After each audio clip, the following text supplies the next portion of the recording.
Leeds United 3, Plymouth 0, and boy are you quaking in your boots if your business is around a sleeping pill, because that second half could have put a caffeine addict to sleep. That was one of the most drab things I have ever seen in my career of watching football.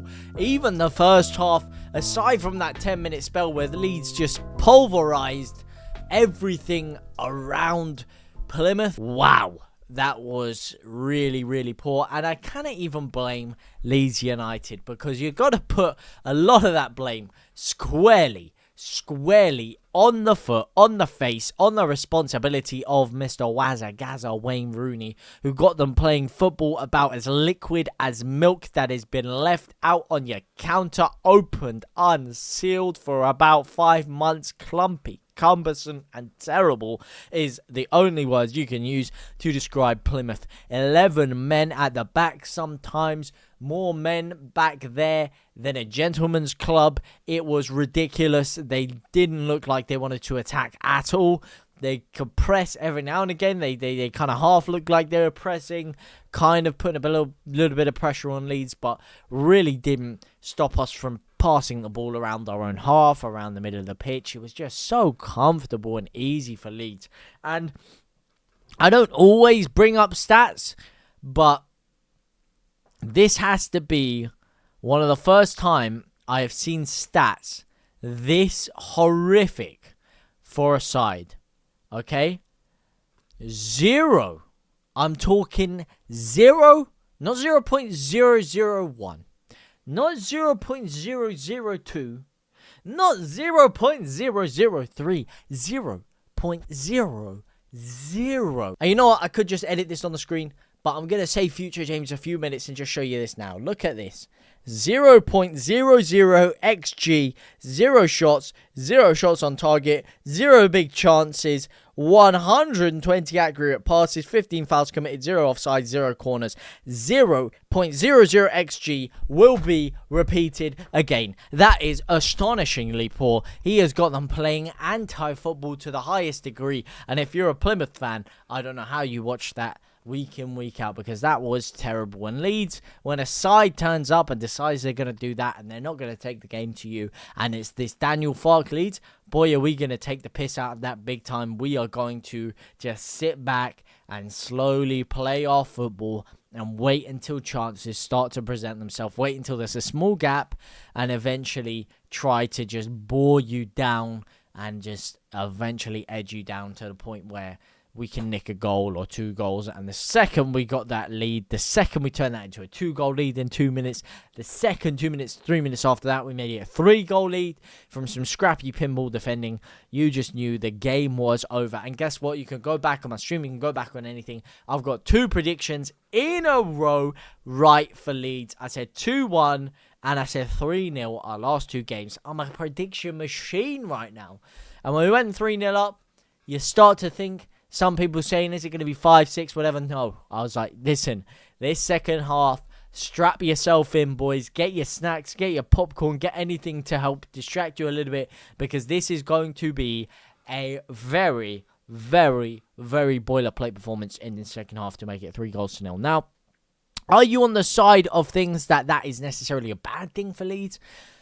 Do you think that we should have been going and trying to get more goal difference, trying to really put this Plymouth side to the sword, make it a statement of 5, a 6, a 7, like we would have under Bielsa? And I probably shouldn't even bring that, because then people are going to start saying, why are you comparing it to Bielsa? I'm just saying like we would have then, or even under any other manager that could potentially come out with that idea of attacking teams. And there are a lot of managers that do that. I mean, you saw Burnley early on in the season getting a 5-0 and a 3-0 in their first 2 games. Leeds really had an opportunity there to get some big goal difference tallied up in our favour there. And goal difference does count at the end of the season. It really, really does. We saw it screwing us over a little bit the year we got relegated from the Prem, and you saw it come to help us a little bit in the Championship last year. So goal difference can really, really pay dividends for a club, especially come the later points of the season and the way that it's so tight up there right now. So we could have potentially done with a bit of that. That is one argument to be said. It could also make it a little bit more exciting for the match day goes. That's another argument to be said.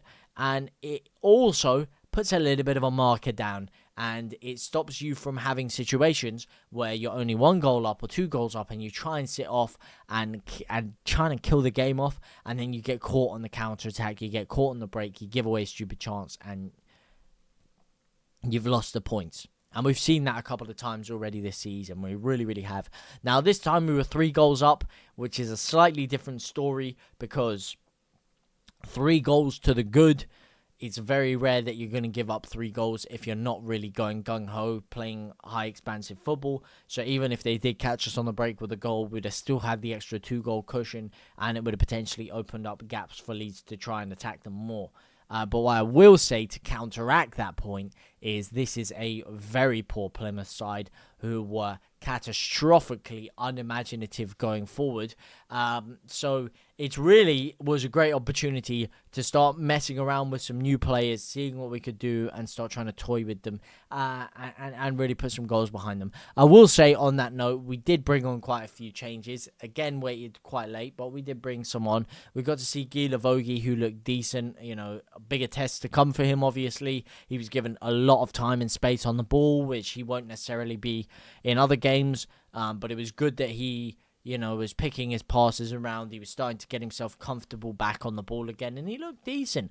He looked a little bit cumbersome, but his long strides look good. I reckon there's going to be a lot of times where he could potentially carry the ball forward for us very well there. And some of his ball placement, some of the balls he was playing, especially the longer ones, looked very accurate and very decent. So decent start from him. Obviously too early to tell. Charlie Crew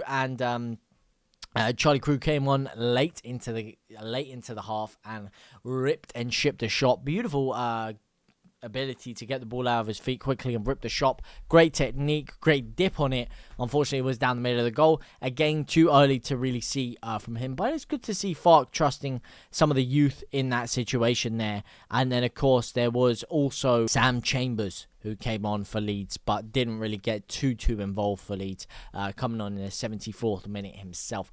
So listen, very nice to see him make some changes and give some new players a go. I'd have liked to see that happen a little bit earlier, personally, but we still got to see it, and we still got to take advantage of playing against a side who were really cagey in there to be got at. And we did, to a certain effect. And Solomon coming on, I thought he actually played very decently as well. One of his better games for Leeds. And hopefully we'll start to see him get more and more involved in the coming weeks, because I think he is a fucking hell of a player. He just needs to get that confidence, that flow state going again. And when he does, he will be untouchable. Really, really untouchable. But let me know what you guys think about that anyway down in the comment section down below. What are your thoughts on that game in general? Do you think Leeds should have gone for the kill a little bit more? Or are you happy with the way things went? Please let me know your thoughts down in the comment section down below. For now, guys, I will see you for the soon. And for all my brothers and my sisters.